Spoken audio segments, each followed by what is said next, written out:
আল্লাহর নামে অবতরণিকা, যিনি প্রভুদয়াময়, যিনি হচ্ছেন মহান দয়ালু, সমগ্র ধরাময়।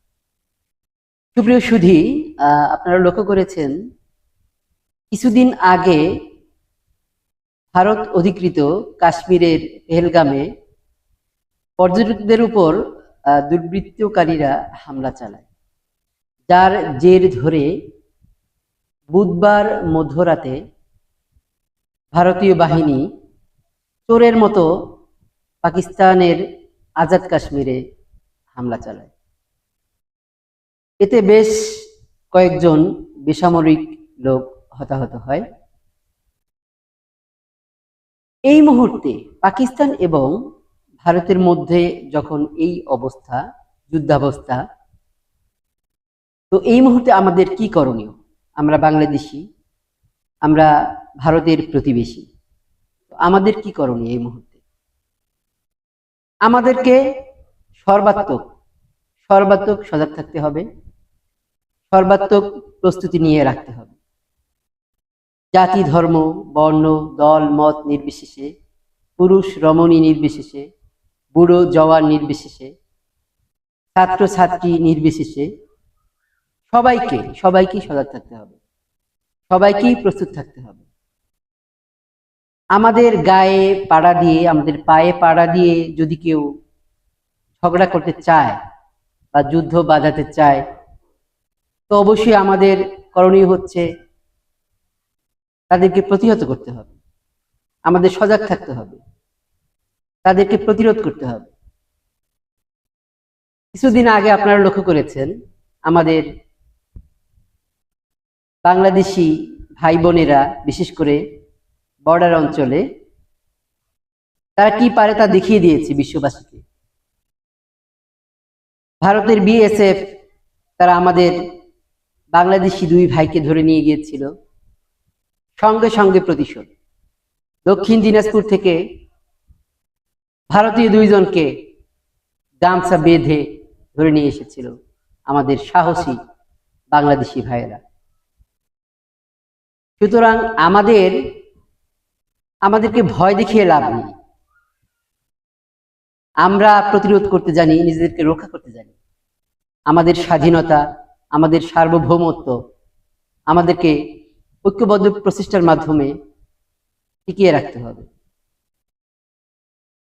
এই মুহূর্তে আমাদের দল মত নেই, জাতি ধর্ম বর্ণ নেই, সবাইকে ঐক্যবদ্ধ প্রচেষ্টার মাধ্যমে সজাগ থাকতে হবে, সচেতন থাকতে হবে। শুধু আপনারা লক্ষ্য করেছেন যে ভারতীয় বাহিনী পাকিস্তান অধিকৃত আজাদ কাশ্মীরে হামলা চালানোর পর পাকিস্তান পাল্টা হামলা এখনো চালায়নি, শুধু প্রতিরোধ করেছে। আপনারা ইতিমধ্যেই লক্ষ্য করেছেন যে এই ভারতীয় বাহিনীর 5টি, বিভিন্ন মিডিয়া বিভিন্নভাবে খবর প্রচার করছে, 5টি কে বলছে 60টি বিমান ধ্বংস করে দিয়েছে, গুলি করে ভূপাতিত করেছে। যে বিমানগুলো খুবই শক্তিশালী, রাফায়েল যুদ্ধ বিমান। আপনারা একটা বিষয় লক্ষ্য করবেন যে প্রতিবেশী দুই দেশ ভারত এবং পাকিস্তান, এরা কিন্তু শক্তির বিচারে কাছাকাছি, শক্তিমত্তার দিক থেকে কাছাকাছি। হয়তো ভারত সামান্য এগিয়ে থাকবে অস্ত্রশস্ত্রের দিক থেকে, প্রযুক্তির দিক থেকে, তবে অতটা নয়, মানে কাছাকাছি এরা। কিন্তু একটা বিষয় পাকিস্তানের জন্য প্লাস পয়েন্ট, সেটা হচ্ছে পাকিস্তানিদের সাহস। তাদের সাহসিকতা ভারতের চেয়ে অনেক অনেক বেশি। আমরা ইতিমধ্যেই লক্ষ্য করেছি যে পাকিস্তান সরকার অলরেডি পাকিস্তান সেনাবাহিনীকে ভারতীয়দের উপর অ্যাটাক করার জন্য অর্ডার করে ফেলেছে। সামনে আরো কি যে হবে সেটা আমরা এখনো জানি না। তবে যুদ্ধ পরিস্থিতিতে যাই হোক না কেন, এই অবস্থার প্রেক্ষাপটে আমাদের উচিত আমাদের বাংলাদেশিদের সবাইকে সচেতন থাকতে হবে, সবাইকে প্রস্তুত থাকতে হবে। আমাদের উপর আঘাত আসলে আমরা তার প্রতিরোধ করব, পাল্টা আঘাত দেব। আমাদের সার্বভৌমত্ব, আমাদের স্বাধীনতা আমরা রক্ষা করব ইনশাআল্লাহ।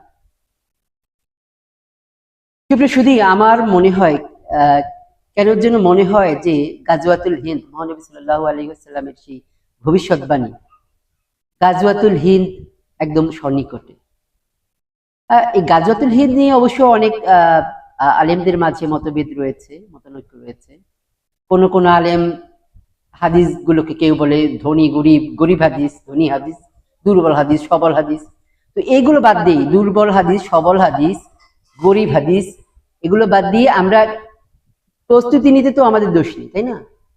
তো এই মানে এগুলো ফতোয়াবাজি করে যে দুর্বল হাদিস, গরিব হাদিস, এই সমস্ত হাদিসের ফতোয়াবাজি করে আমাদের মাঝে কি করে, মানে এই যে মুসলমানদের যে একটা চেতনা, প্রতিরোধের যে একটা চেতনা, ঐক্যবদ্ধ শক্তির যে একটা চেতনা, প্রতিবাদী চেতনা, প্রতিরোধের চেতনা, সেটাকে তারা ডিস্ট্রয় করে দেয় এই ফতোয়াবাজি করে। মুসলমানদের মধ্যে যে চেতনা, সেটাকে তারা ডিস্ট্রয় করে দিতে চায়। হাদিস যাই হোক না কেন, গাজওয়াতুল হিন্দ হোক কিংবা নাই হোক না কেন, মুসলমানদের তাদের ইসলামকে টিকে রাখার জন্য, দেশকে, মাতৃভূমিকে টিকিয়ে রাখার জন্য, স্বাধীনতাকে টিকিয়ে রাখার জন্য, প্রতিরোধ করার জন্য বা প্রতিহত করার জন্য যে উদ্দীপনা, তা তৈরি করতে অসুবিধা কোথায়? আমাদের সজাগ থাকতে অসুবিধা কোথায়? ফতোয়াবাজি করে আমাদের সেই প্রতিরোধ ক্ষমতাকে, প্রতিরোধ শক্তিকে স্তব্ধ করার কোনো মানে হয় না। আমাদের সবাইকে সজাগ থাকতে হবে। মহানবী সাল্লাল্লাহু আলাইহি সাল্লাম মাতৃভূমি এবং ইসলামকে টিকিয়ে রাখার জন্য আন্দোলন করেছেন, যুদ্ধ করেছেন। তারই ধারাবাহিকতায় আমাদেরও সজাগ থাকতে হবে, আমাদেরও প্রতিরোধ করতে হবে, আমাদেরও আন্দোলন করতে হবে, আমাদেরও যুদ্ধ করার মানসিকতা তৈরি করতে হবে। আসুন সুপ্রিয় সুধী, পাকিস্তান এবং ভারতের মাঝে যে এই যুদ্ধাবস্থা, এর প্রেক্ষিতে আমরা সবাই সচেতন থাকি, সবাই প্রস্তুত থাকি। আমাদের যেন কোনো শক্তি, কোনো অশুভ শক্তি যেন আমাদের অ্যাটাক করতে না পারে। আমাদের অ্যাটাক করলে আমরা পাল্টা অ্যাটাক করব ইনশাআল্লাহ। আমাদের সে শক্তি আছে। আমাদের যুদ্ধাস্ত্র কি রয়েছে সেটা দেখার বিষয় নয়, সামরিক অস্ত্র আমাদের কি রয়েছে সেটা দেখার বিষয় না। আমাদের রয়েছে উদ্দীপনা, আমাদের রয়েছে প্রবল সাহস। আমরা সেই প্রবল সাহসিকতায় অশুভ শক্তিকে প্রতিহত করব ইনশাআল্লাহ তাআলা। আমার শুরু, আমার শেষ, মাতৃভূমি বাংলাদেশ।